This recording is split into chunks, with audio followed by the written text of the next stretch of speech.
Where do you feel like the mentality of the team is? I think the mentality is in a good place. I mean, there's not loads of turnover in terms of roster building. We've got the foundations of a really good team. I think we proved that last season, the regular season. You know, and I think with what we've done in the regular season, we want to go further now. We want to go and build and win things, and that's the important thing. So the mentality is there. The players have had their first day today. I've had a meeting with them this morning. Not everybody's back yet. We've got a couple of players in the AFCON, or have been in the AFCON as well. So yeah, we're in a good place. When do you expect Wilf and Rodolfo to join? Rodolfo will probably be back in a week. Wilf will probably come back in about 10 days, just to give them a little bit of a breather. You know, their break has been obviously a lot shorter than everybody else's, with the AFCON playing over the Christmas period as well. So we've given them both a little bit of extra time. Whether it's stated or just internal, is there an increased amount of pressure to get something more tangible out of this season, whether it's a trophy, whether it's, you know, advancing in a playoff round, something along those lines? Yeah, I'm not sure there's much pressure, because there's always pressure. When you're a head coach of a team, there's always pressure because you have to win football games, and you know that's really important that you understand that. And you know, I don't set targets of Supporters Shield or MLS Cup or US Open or Leagues Cup, you know, because you're trying to win all of them. You try and win whichever competition that you go into. So you know that pressure will always be intrinsic. What do you make of Luca? In one session. What do you know about him? How about that? Yeah, no, listen, I spoke to him at length before we brought him in. I wanted to understand that he knew what he was coming into, what he could bring into our club as well, what to expect from me, what to expect, you know, off the team, and how we try to do things. And you know, we fitted really well in terms of how the chat that we had, how we want to play, how he plays, you know, and the work that we're doing to try and be successful. He helps us in that. He's a player who connects. You know, he can connect the ball from the back to the front, and I think that's something that we've missed at times. And he's really tidy on the ball as well, and I think he'll be a really good signing for us. Seems like normally you might play with two defensive midfielders. Would you play with two offensive midfielders? Or how? No, and I've always said this in midfield. You know, I either play a flat 3, 2 and a 1, or a 1 and a 2. So we'll continue to. And what Luca brings in is more flexibility for us. You know, you look at the players there now. You've got Westy, you've got Luca, you've got Diani, you've got Bronico, you've got Koulibaly coming through as well now. So we've got some really good, strong players in that position, which allows us to manage players a lot better, you know, during the season as well. I know you've mentioned in the past wanting to attract Americans and to have a guy on a national team level on the year of the World Cup playing. What is that? Is that kind of what you're going for? You know, what is that? Definitely, and I've always said it is difficult to bring the high level Americans in. They do look to go abroad and go and play in Europe a lot. So I think it was a big pull for us to get Luca here, because they are hard to come by. So no, we're really pleased, and you know it fits well with what we want to do. Steve, with how's the central defense looking so far? I've had 3 or 4 meetings with different ones already. You know, so that's an ongoing situation. Would rather obviously get somebody in sooner than later. You know, but we have to wait. I think historically, you know, the winter market is always a tough market to bring players in, because you know a lot of the rest of the world are still playing. You know, so it is a difficult market, but there are players out there of the standard that we're looking for. You know, who can improve, but also fit into the environment that we create here. Will Andrew compete for a spot? Andrew Privet, definitely. Yeah. I mean, listen, Andrew's a good player, one who we still feel can get better. You know, last season I thought he had a good first quarter of the season, and then he came out of the team a little bit. I think Tim and Addy played an awful lot, attitude-wise, discipline, professionalism, top drawer. And it wasn't long ago we was talking about him playing for the national team. So, yeah, just, you know, players can have them little dips. He's had a little dip, but he's come through it, and he came through it at the end of last season. And, you know, we're looking forward to him competing and playing a lot of games this season. Any of the draft picks looking like they can play first team minutes? I don't know yet. You know, it's a little bit too early. We'll have a look at them during pre-season and see how that goes. You know, Will Cleary just pushed Brant Bronico quite close on the first run of the day. So he's shown that there's a fit boy there. So we'll have a look at them and see how they are. Thanks. Danielle? I remember last year in reference to Zaha, you said you're hoping to put FC more on the map, kind of from a global standpoint. And when you were just talking about Luka and attracting like top American talent, how do you feel like Charlotte FC at this point, going into this 5th season, kind of is getting more of that recognition with, you know, 2 playoff runs and things like that now? Yeah, I mean, the fact that, you know, I went home for the winter and, you know, I went to watch Aston Villa play a number of times, I went to watch Everton, and, you know, David Moyes knew how we'd done this season. You know, Unai Emery knew how we'd done this season. A lot of the Aston Villa players know what's going on. So I think the game and Charlotte FC itself in America is getting far more established now than we probably realise. And I think the more established it gets, then obviously the more that players want to come here. And that's a big thing for us. But, you know, you want to be successful as well. People seeing, you know, an average gate of 30-odd thousand at games is a pulling power. You know, and I think people will look at the World Cup this year as well and see what a good place this is to come and play football. And by doing that, it just opens the door for a lot of other top players to come to the league. Wesley talked this morning about how last year's goal was top 4, now it's even more elevated to trying to win it all. How good is that your players are as bought in terms of trying to push it even further in terms of the goals? No, it's really good. I mean, it's building blocks, and I said to them this morning, you know, I've walked off a pitch twice, disappointed once after the Orlando defeat in the playoff, and then, you know, New York at home, we finished in the top 4. We couldn't get it done, and it's funny that when I look back and review the game at the end of last season, we actually went out the best we played in the playoff competition. You know, sometimes football can be cruel, but you know, our aim is to just keep getting better and pushing them standards that we've got. So, you know, that now is to win something. You know, we finished top 4. Now the only way you can get better is to try and win something. What is the plan for the goalkeeper depths now that we've lost Bingham and Calendar? So we're looking to bring another goalkeeper in.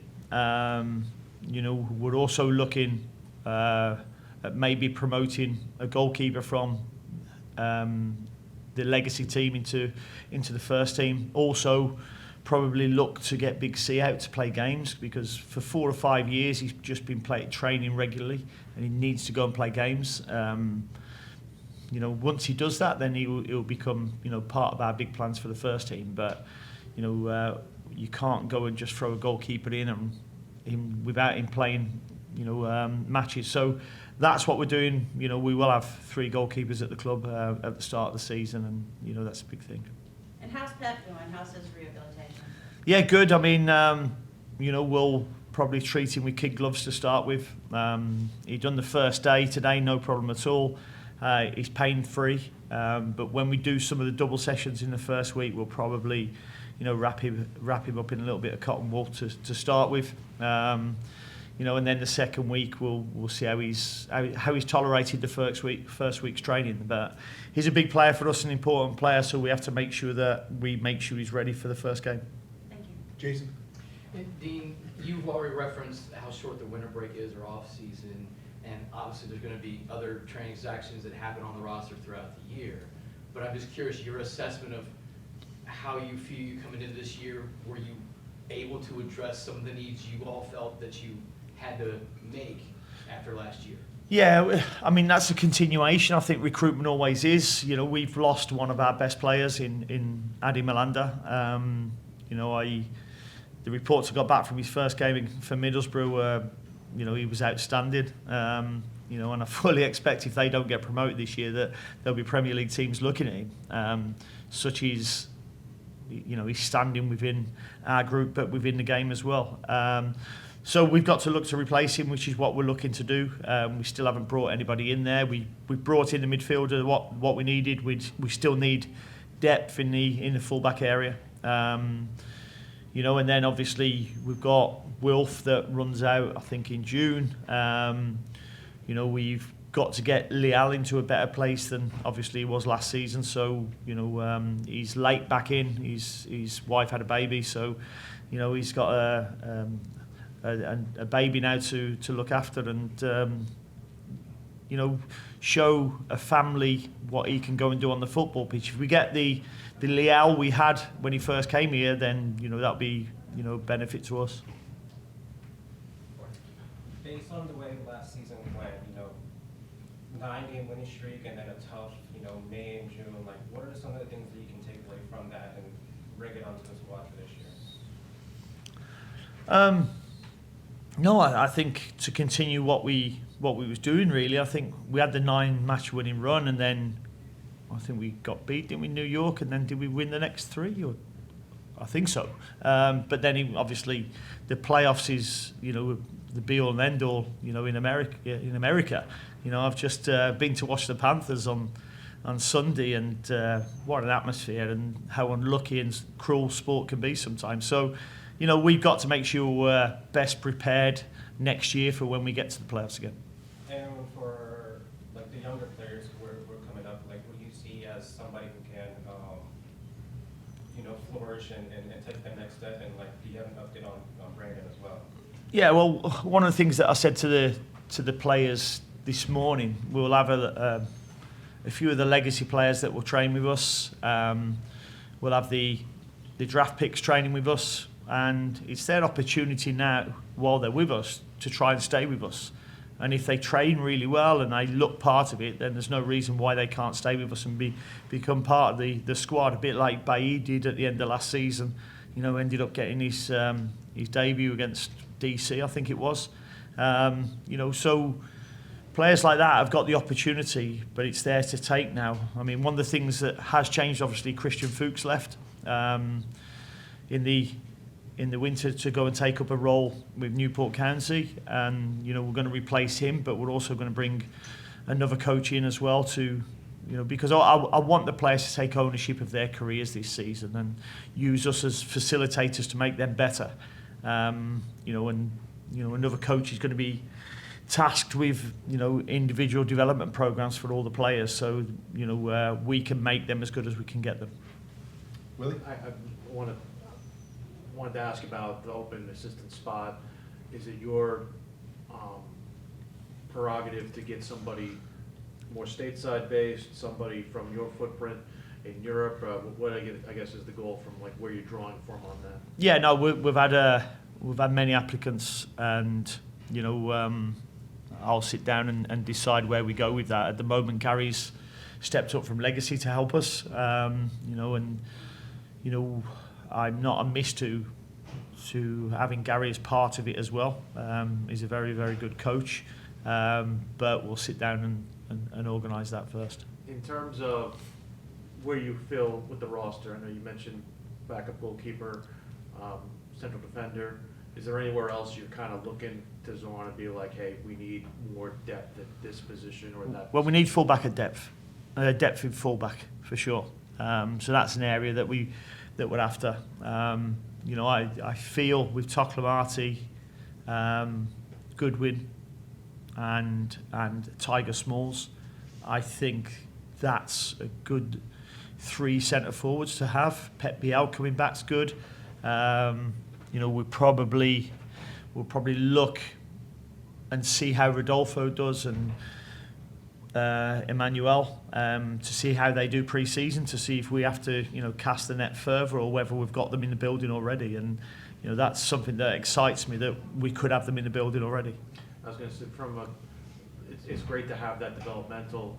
Are you feeling like you're okay with the veteran presence? Because it seemed like a lot of those teams in the playoffs bring veterans off the bench and things of that nature. Are you okay with where you are from that perspective? Yeah, I mean, listen, we've got quite a few bodies within the building who are over 30. Kalina, Byrne, Ream, Westwood, Toffolo. Is Bronico? Yeah. So we've got a lot of 30-plus-year-olds within the squad. What we need to bring is quality. And, we've brought in Luca, that's coming towards the best, of his career, the sort of age where now he can go and excel. And that's the sort of players that we're looking to bring. Carol, then Steve. The way things played out last year, by the end of the year, you weren't using a lot of guys off the bench, and I'm just wondering, is a normal Dean Smith ideal world have a lot of rotation? Or are you kind of the guy who gets guys you like and feel comfortable with? Yeah, I mean, it's hard to rotate that much when you're winning 9 games on the spin. Yeah. It is because the players are earning the right to stay within the team. Yes, you do want finishers to come off the bench. And improving that depth of the squad is going to be big for us. So, I just mentioned there, 5 midfielders. Only 3 of them are probably going to play at one time. So now we've got 2 midfielders who are going to be strong on the bench, who can come off and make a change. Probably didn't feel we had that as much last season. Did you hear from anybody with Middlesbrough after Adilson's first game or so? No, but I spoke to a few people. I think they won the first game 4-0, and he was excellent. And the feedback I got, and I've kept in touch with him to see how he was doing, and he's settled in really well. He's playing with an old player of mine, Matt Target. So I texted Matty to see how he was doing and to look after him. He said, I think he'll be looking after me. So yeah, he's established himself well so far. You were talking about Cleary and Brandt and such. In overall fitness and just your observation of the players, did they come in ready to go ahead of schedule like they've been working all season? Yeah, I mean, listen, I think the game's changed, in the last 10, 15 years. It's not so much now that you're having to get them fit and taking weight off them and body fat off them. They live their lives better now. There's more understanding. There's more help. They know nutritionally what they should be doing away from here when it's the close season. They follow the training program. We've got data that can track them now to make sure they're doing the work that they should be doing. So there's no excuses for players now to come back and be out of shape. So,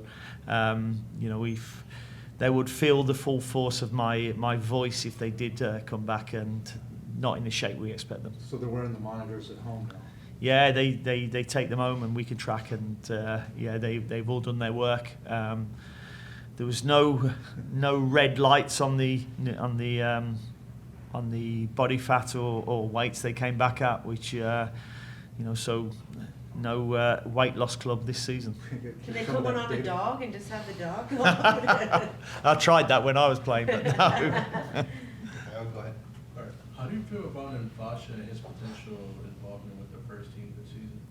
Again, Nympha will be with us for pre-season. Obviously, he had an injury for the majority of last season where it was a metatarsal injury that he had to have surgery on. So he missed a lot. He's played games, for the age group for the US and done well in the competition as well. So, I'm excited to see how he comes and does again. And as I said, it's for them, and I've told them that this morning, them to take ownership of what they do and take this opportunity now when you're training with the first team players to show what you're capable of.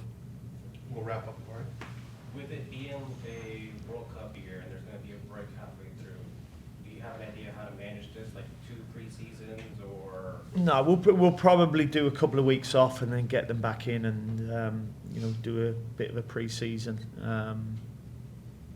It's weird. It's going to be weird having a bit of a break during the season, I must admit. You know, World Cup starts in June, does it? So I think our last game's towards the end of May, and then we start back in July, I think. So yeah, it would be a little bit weird, but it is what it is. You know, there's a World Cup here. I'm not sure I'm going to watch too much of it, I must admit.